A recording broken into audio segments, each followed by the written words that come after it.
প্রিয় দর্শক, agro SP YouTube চ্যানেলে আপনাদের সবাইকে স্বাগতম। তো আমার খিরাই বাগানের বর্তমান পরিস্থিতি এরকম। গাছে কিন্তু ফুল এবং ফল চলে আসছে।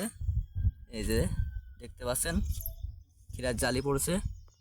তো আমি এখানে সেচ দিয়েছিলাম, প্লাস বৃষ্টিতেও অনেক জল পেয়েছে এখানে। এই যে মাটির এখানকার এই যে ড্রেনের অবস্থা দেখে বুঝতে পারছেন। আর তারপরেও বৃষ্টির পরেও আবার একবার করে জল দেওয়া লেগেছে। এই গোড়াগুলো খুশি দিয়েছি, দেখতে পাচ্ছেন। চারপাশ খুশি দিয়েছি, এখান থেকেও কিন্তু সার দেওয়া আছে। তো যেহেতু ফুল এবং ফল চলে আসছে, সেক্ষেত্রে এখন শুধু সার দিলেই হবে না, কিংবা ছত্রাকনাশক বা পিজিআর কীটনাশক এগুলো স্প্রে করলে হবে না।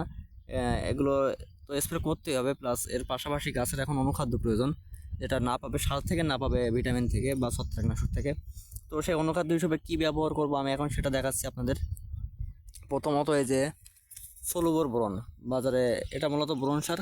সলুবর বোরন ছাড়াও এটা আরও বিভিন্ন নামে বাজারে পাওয়া যায়।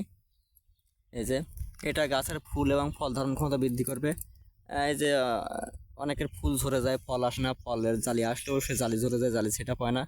তো সেক্ষেত্রে কিন্তু বোরন সার খুবই কার্যকারী ভূমিকা রাখে। আর তাছাড়াও বোরন সার দিলে যে ফল বাঁকা হয়, এই ফল বাঁকা হওয়া সমস্যাটা কিন্তু রোধ করে বোরন সার। আর এর সাথে আমি দেব এই যে জিঙ্ক। আমার একটা চিলা জিঙ্ক নামে আছে, বাজারে সিলেটেড জিঙ্ক নামেও পাওয়া যায়। তো এই জিঙ্ক বা দস্তায় এটা ইউজ করব।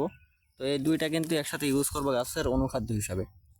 এটা 2 থেকে 3 গ্রাম করে দিতে হবে পার লিটার জলের জন্য। আর এটা হচ্ছে 20 লিটার জলের জন্য 1 প্যাকেট যথেষ্ট। তো এইভাবেই ইউজ করলে কিন্তু ফুল ঝরা রোধ হবে, তারপর ফল সোজা হবে, আর ফুল এবং ফল ধারণ ক্ষমতা বৃদ্ধি পাবে। তো ভিউয়ার্স, আজকের ভিডিও এই পর্যন্ত। সবাই ভালো থাকবেন। ভিডিও ভালো লাগলে চ্যানেলটি সাবস্ক্রাইব করে পাশে থাকবেন। ধন্যবাদ সবাইকে।